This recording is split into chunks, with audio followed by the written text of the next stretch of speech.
Hello, everyone, and welcome. I'm Claudia Rosett, Foreign Policy Fellow at Independent Women's Forum, and we're delighted to be joined today by Meaghan Mobbs, Visiting Fellow at IWF and a veteran of Afghanistan. More about Meaghan in a moment, worth hearing. I'd like to first set the stage. Where are we at this point?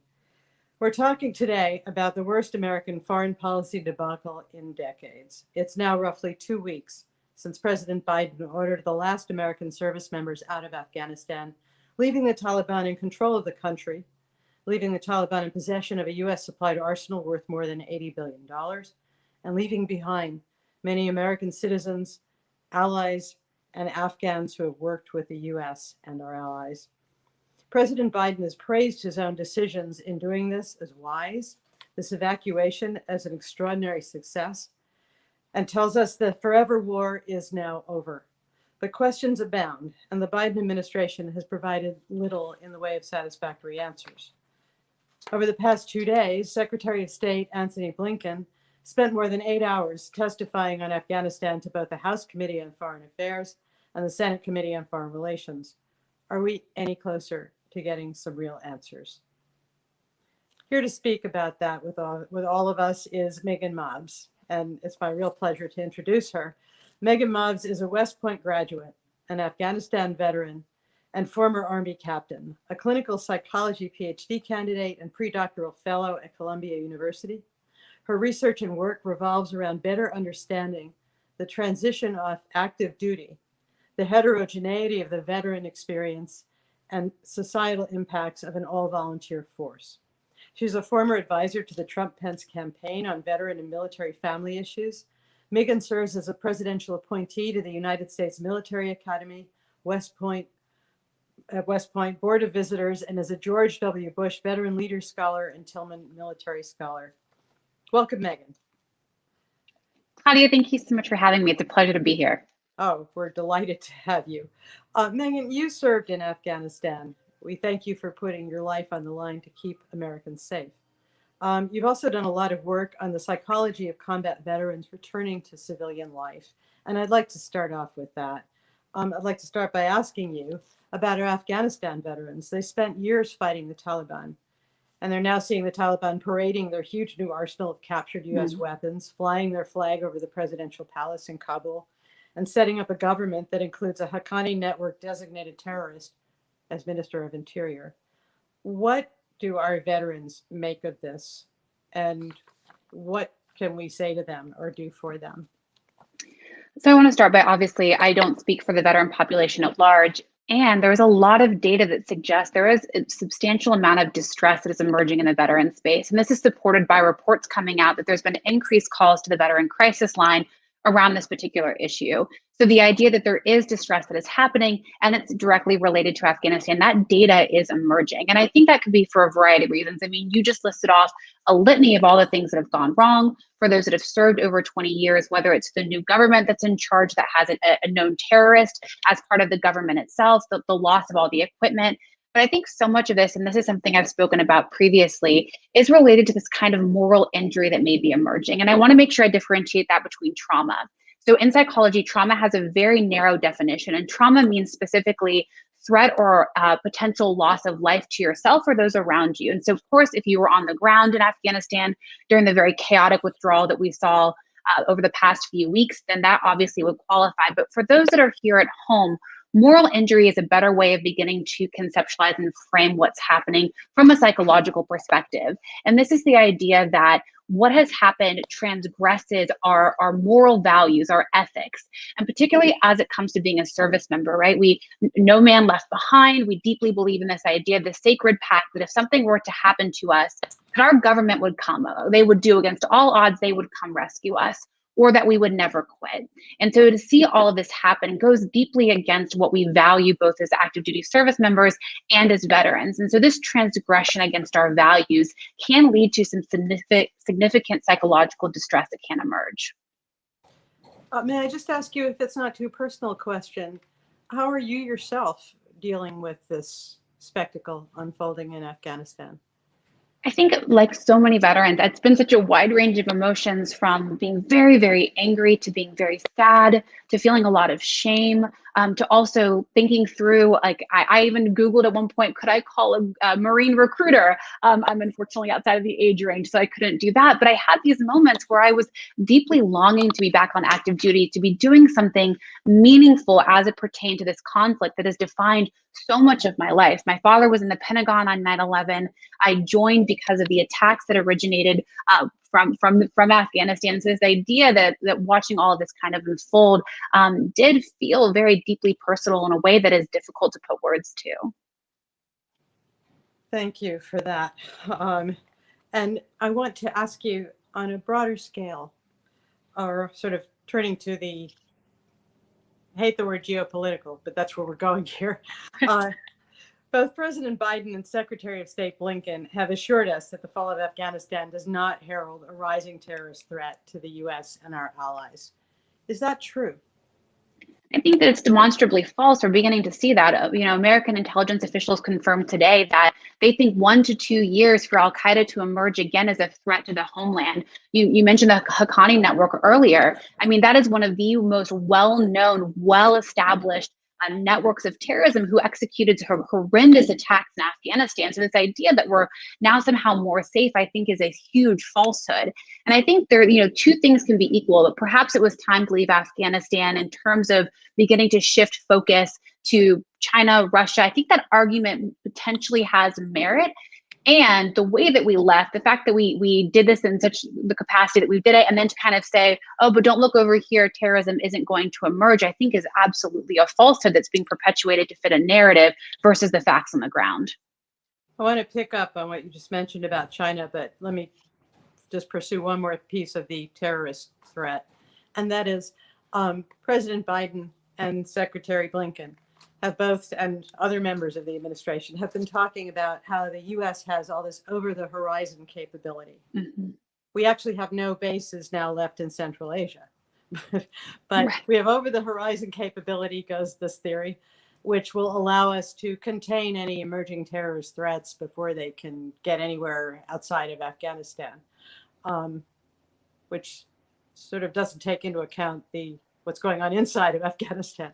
But however, while we've been hearing that, we've also been seeing reports about the drone strike that the US made on what was initially advertised by the administration as an ISIS operatives in Kabul on their way to the airport to do another suicide bombing. But now we're seeing reports where it looks like it might have been an Afghan aid worker and his children who were killed.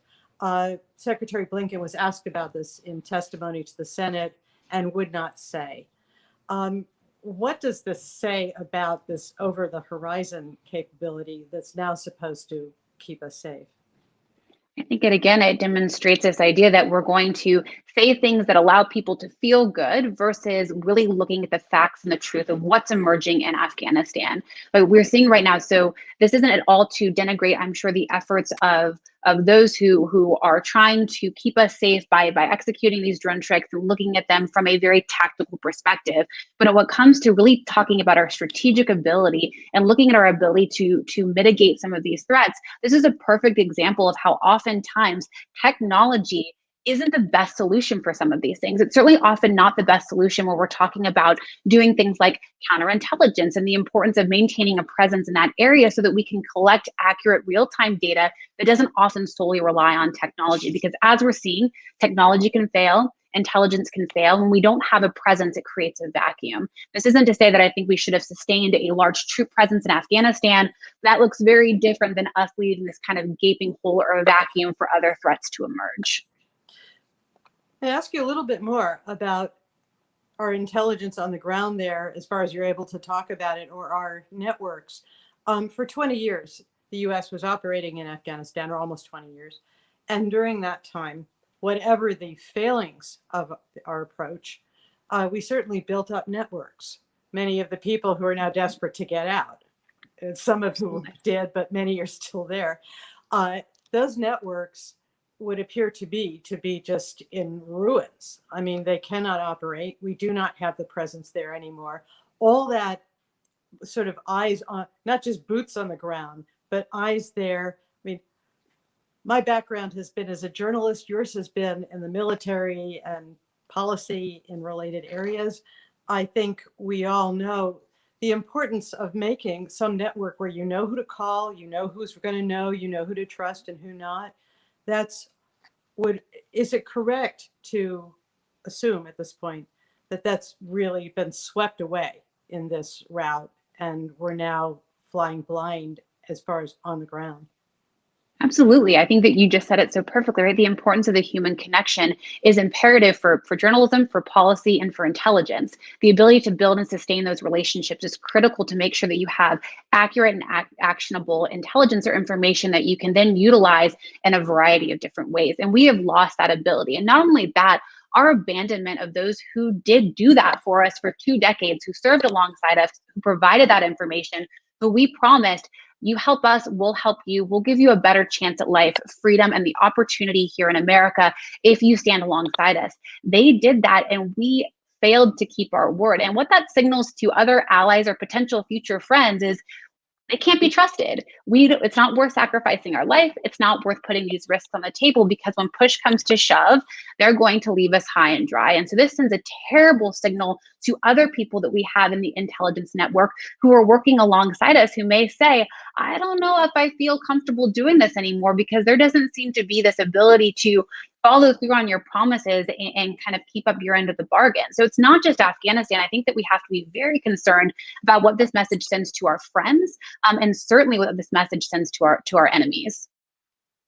I think it was Senator Barrasso in the Senate hearing with Secretary Blinken testifying today, described this kind of thing you've just been talking about and said what we've basically done is embolden our enemies and enrage our allies. This is sort of bringing in China and sort of the larger world, not just Afghanistan, not only Afghanistan. Can I ask you what that means? What are the bigger implications of what was basically, as I see it, a tremendous breaking of faith with a great many players here?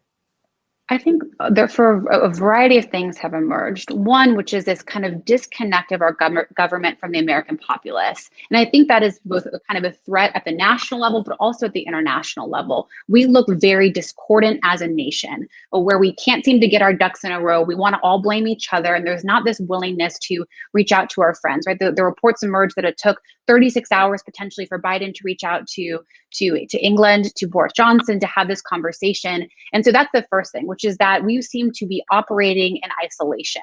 And the thing about operating in isolation when you have partner forces on the ground is it creates more chaos. And so what we heard too, even emerging from a very kind of boots on the ground perspective, is that we had kind of our French allies and our British allies running missions, leaving the airfield in Afghanistan to go get their people to make sure they were retrieving. And we heard reports that we were unable to do so. The American forces is what I'm talking about. Yeah. And there probably was a good reason why that wasn't happening, potentially. I like to try to at least operate from a place of goodwill that was, and again, not to at all denigrate the heroism of those on the ground serving, but there seemed to be this disconnect on what we were willing to do within our shared partner operational space. And that is a huge problem with our allies and our friends. If we can't communicate an operational picture and be operating in lockstep, what that means is in the future is they're less likely to trust us to commit to an operational picture that makes sense for all of us. That's the first thing. And then for our enemies, this demonstrated remarkable weakness, right? We were not only just willing to kind of leave in the middle of the night, leave American citizens behind, leave our friends and allies behind who worked alongside us. There are all of these stories emerging now about how we did not prioritize SIV holders.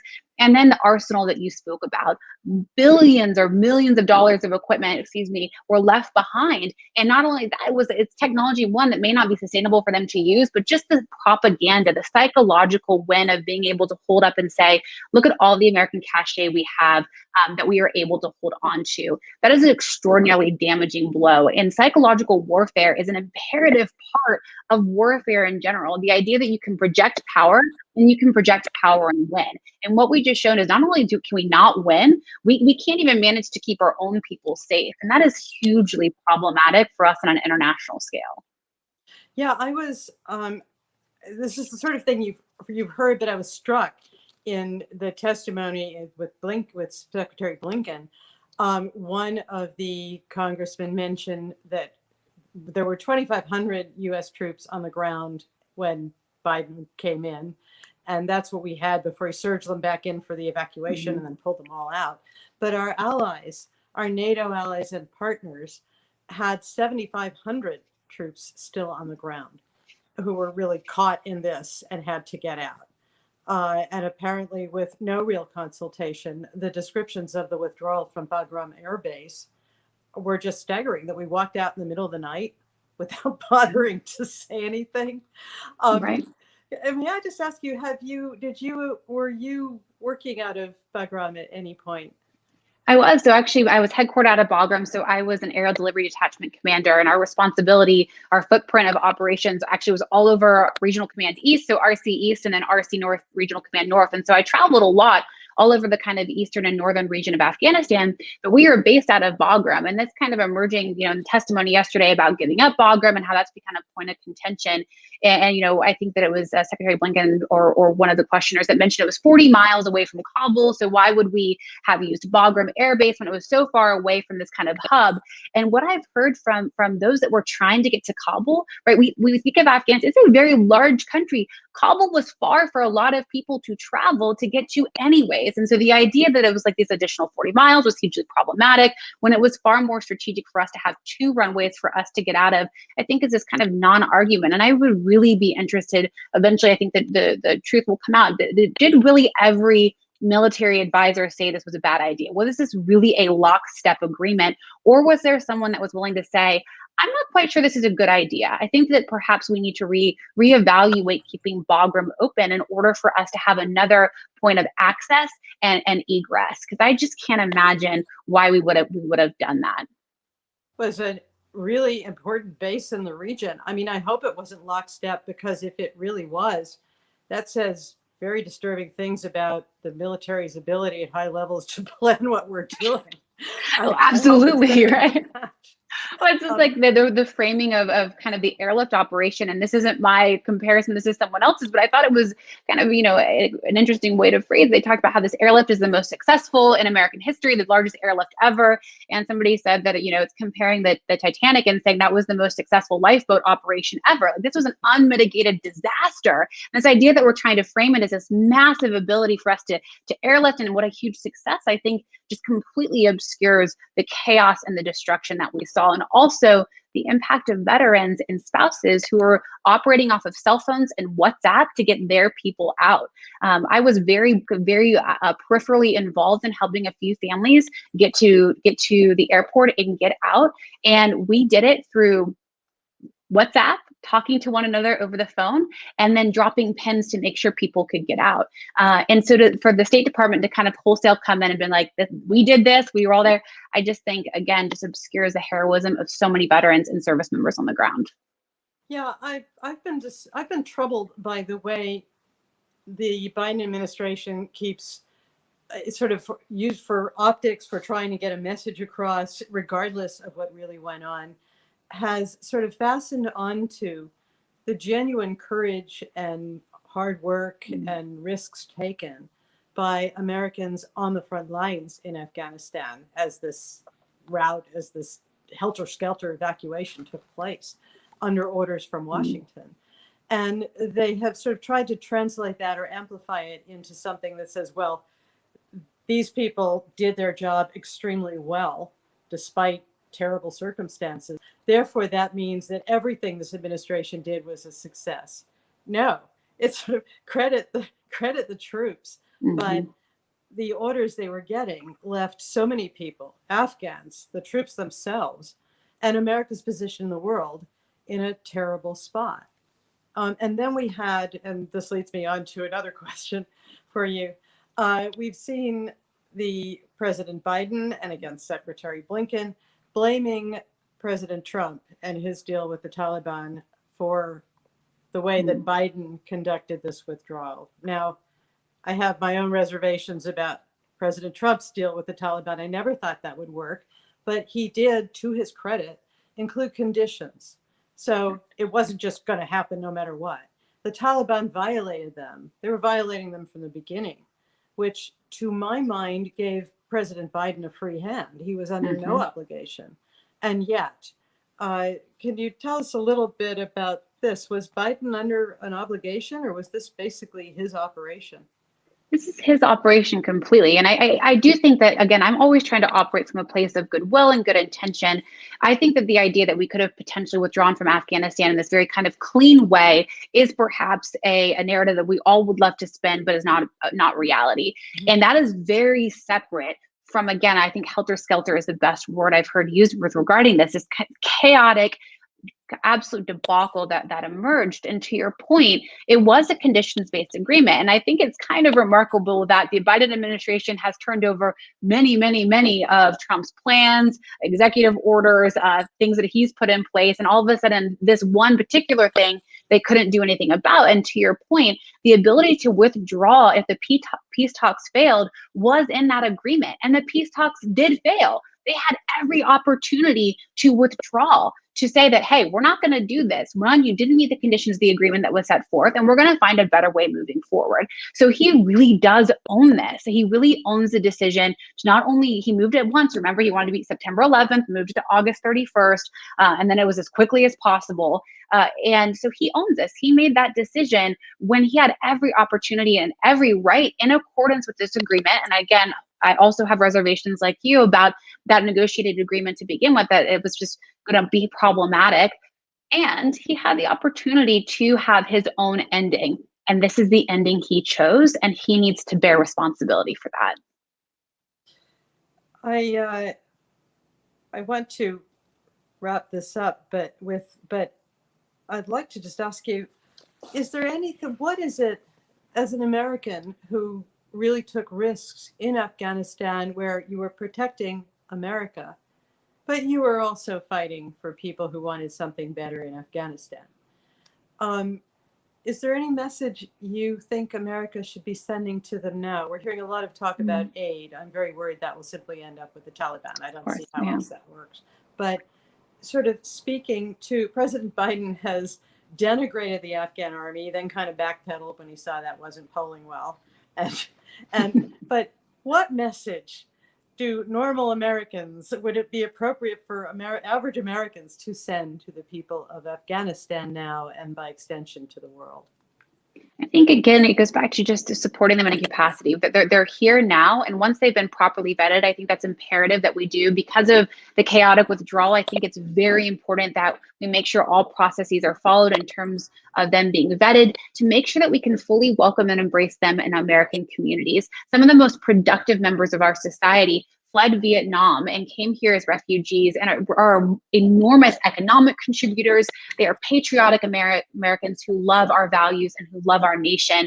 And that possibility exists with those Afghans who came here seeking a better life. And we can do that. We can be that example and show the world that we are still the place, the light on the hill, the place where freedom is, where everyone wants to be and enjoy. So I think that's one thing. We can absolutely do that. And then I think that kind of kernel that I've helped inside of me, that kind of kernel of hope, is that you can't truly unlearn an education. And we spent 20 years making sure and trying to make sure that women and children in Afghanistan were educated. Not everyone, obviously, we weren't remarkably successful, kind of unfortunately in any capacity, but in some ways we were. And that was teaching and educating a lot of those who never would have had an education.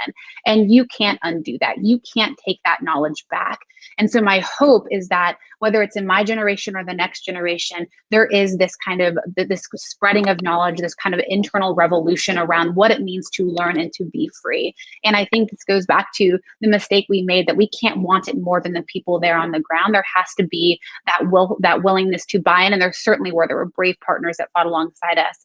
But my hope is that we taught those women and children, we gave them that example, and no one can take that away. Meaghan, my last question here. One of the things, the sayings that's been passed around, I should know who originally said it, but it's a good one, is it's not hard to end a war if you don't mind losing it.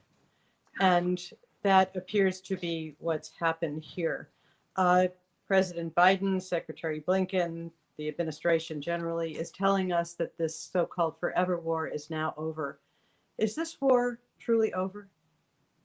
It's not. And I think one of the most powerful things I've seen is taking that framework, this idea of a forever war. And somebody wrote that for those who lost their loved ones, the forever war never ends. It will be there with them every day. And what I truly hope is that this kind of catastrophe that we're seeing, that anytime that there is trauma or this horrible something horrible happens, there's also opportunity and a chance to learn. And my hope is that from this, as the American people, our leadership, really pause and reflect and say, what are we willing to commit our blood and treasure to? What are we really willing to give up everything for? And I'm hopeful that point of reflection. But I don't think this is the end of the forever war. For some people, it will never be the end. And I think, unfortunately, all we did was kick the can down the road and create an opportunity for there to be another attack. Thank you so much. We've been talking with Meaghan Mobbs, a visiting fellow with the Independent Women's Forum, and we thank you all for joining us today.